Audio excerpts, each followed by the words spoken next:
Good morning. This is Rick Rogers for Doomsday Tank Models, and I want to do an expansive video today regarding one of my great loves of the hobby, and that's metal tank tracks whenever I possibly can in 1/48 scale. And as mentioned before, that's fairly limited in this scale. Not the most popular of the scales, but it's getting better. Friulmodel and Master Club are just, as far as I know, the only two that have put out 148, and we thank them for getting into that line. Master Club doing 4 different, all Russian, and again, I believe it is a Russian company, so I thank them for getting those out. Wish they'd get out the tank tracks for the T55, but time will tell. That's okay. We'll see how it goes. So I thought I'd show you,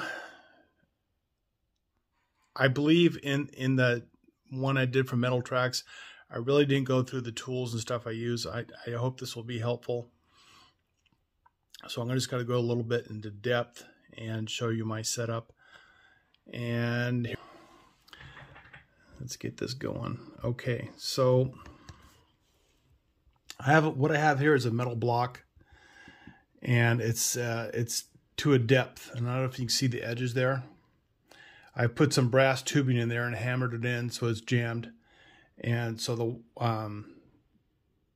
the sides of the metal that they give you, the Friulmodel gives you this, and it's round up tightly, and you have to take the tape off. Brass wire, and it works very well. I've kind of tried out different things, and I come back to what they provide. I'm sure they know much better than I, so I went back to them. Anyway, I decided to build the Tiger 2 production turret, which is what they simplified. The Porsche turret is right here. We see the front is, you see the way it's built, it'll deflect the shells. I think that was the engineering behind it. Better. It also took a lot of work to get that done. You had to turn the steel in a special machine. It really cut down on production time. Of course, by that time, the Nazis, I believe Albert Speer was the production head, and decided to do this one, which was flat plate, and they can get it out faster. You know, it's one of these tanks. It's great to look at it, the beautiful lines and stuff. Just too little too late in the war, and did we really want them to win anyway? No. So I like the look of them as a modeler, and being able to look at different things towards that. I just like exploring what looks good and what displays well. And you can see, you're probably wondering, well, why did you get another Porsche tank? Because I built this one, and dumb butt that I am, I left the skirts intact on both sides. And I shouldn't have done that. And I've considered going back and trying to cut those out, and I just don't want to screw it up. So I'm just going to use that as a learning lesson. It's going to go back into my collection. I just wanted to get that down and show you why I did that. And by the way, I'm going to have Angelo on again, who had his T-34 tank. I've completed mine, and we're going to do a head-to-head to see what he thinks, and preview. I just have to do a clear coat on it, and when you use oil paints, it's always best to give it 2 or 3 days, even a week if you're not in a hurry, and I'm not. And I think it worked out pretty well. These are stenciled numbers. I got just a tiny bit of overspray on it, and I was able to take off the most obvious stuff. And I really don't want to take off something that that might injure the rest of the paint job. So this is the I don't know what they call it. I like to say waffle design, but that's probably incorrect. I just really enjoy doing this. And if you're going to do a winter camo scheme in Russian, this is the way to go. I think. I like it a lot. Anyway, I digress. I wanted to give you a preview of that. So I'm going to put that up.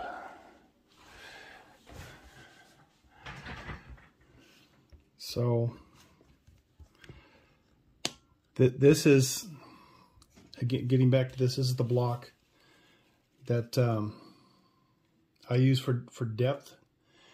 And you may not want to do this. These are precision scissors to get off your model sprue. But I use the back part of the teeth. And if we're going to injure anything, in my mind, it's going to be the back of the teeth. It's just I wanted to use something that's going to give more of a precise cut. So what I do is I put these in the holes and cut them. And I get 3 in here. I try to do as many as I can, and you just got to watch the teeth and make sure they don't come back on you and you're trying to cut 2 or 3 at once, not meaning to, and that's when you ruin your teeth. So just don't be in a hurry. This is not a hobby to be in a hurry, at least not in my view. So I'll just do a few of these, but you can do more than that. And I'm on my last round. I wanted to save one for you guys for this video. So this is me dumping it out. And then what I do is I put it in a separate little dish there. And then what I'm going to do is a little different. Is I'm going to use this lubricant that's meant for sidearms. I'm sure rifles as well. I use it based on a YouTube video where a man said he does this versus what comes with the airbrushes for Iwata, at least, because that's all I have is Iwatas. And he uses gun oil, and it keeps it more, it won't stick on you, and keep things more lubricated. You know, just use a little bit of it, not a lot. Anyway, I'm going to try putting a little bit of this in there and stirring it up, and just my hope is that I'll get more of a bend in the tracks, and they'll bend a little more freely. I tend to like that. No practical reason for it, probably. It's just my head saying, well, that'd be a better idea. Anyway, this is my Dremel tool. To me, the only use for this thing, it's so small, is for our hobby, and it's perfect for that. And for this, I use the 1 speed. It goes all the way up to 5. But we don't want that, at least I don't. The reason for that, Friulmodel tracks are very good. I've heard things on the internet, just that the molds they use are very old, and the holes tend to be sometimes implied or sometimes not existent. But you'll see the openings there, and then further on down the line they may be blocked. So it's always good to drill these out. And what I do is sometimes towards the end the drill is not quite lined up, and you want to make sure you're not gonna do anything that's gonna screw it up. So you see right there, my drill bit, and this is much smaller than the hole should be, won't go in. So I'm having to drill. But if you have to do this many tracks, doing it with the hand tool, man, you're going to get frustrated. At least I do. So just try to line these guys up and do really slow.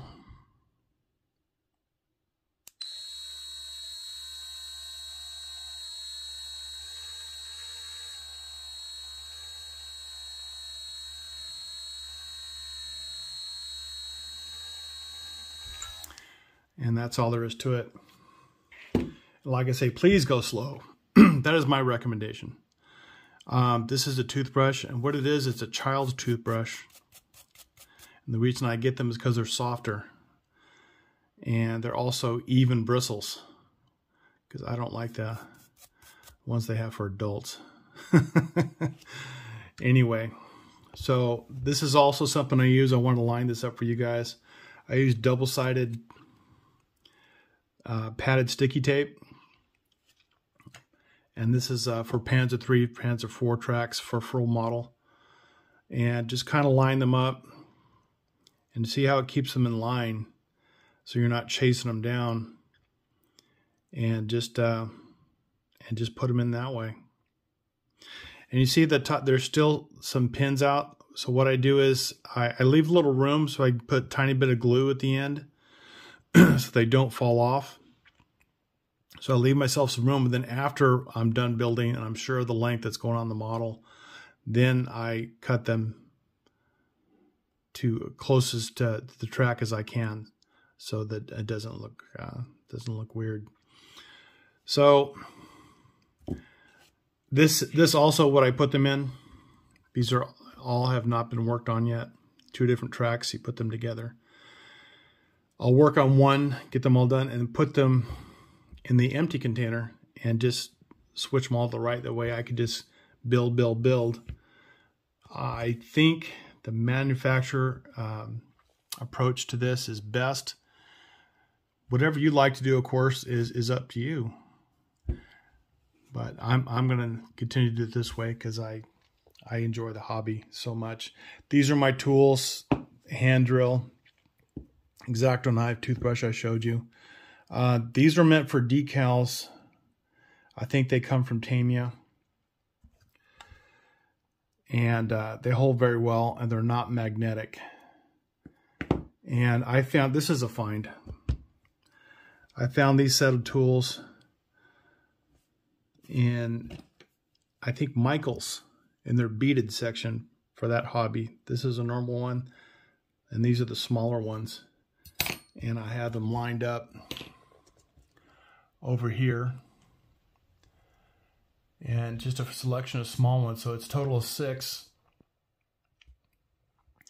And they're working out very well. It's good to get in between these tracks, so you can also make sure that they are not gonna impede each other when you put them together. So also I want to show you this. The metal shavings.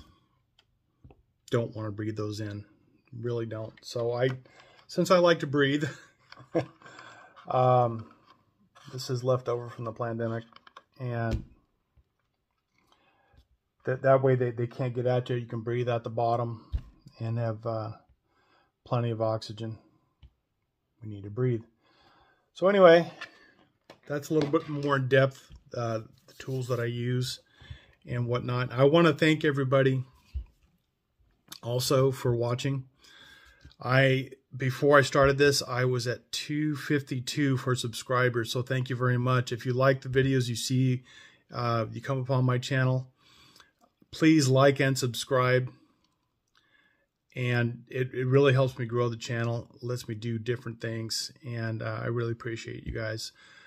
I had a recommendation for talk about how I display my models, and as soon as I get a grasp on what the author might want for that, I'm going to put something together, and that'll be a future one. And the Angelo video, my special guest, is coming back soon, so that may be the next one. We'll see. But thank you very much for watching my channel, and like I say again, please like and subscribe if you like what you see, and I really appreciate you guys. You have a wonderful day. Bye-bye.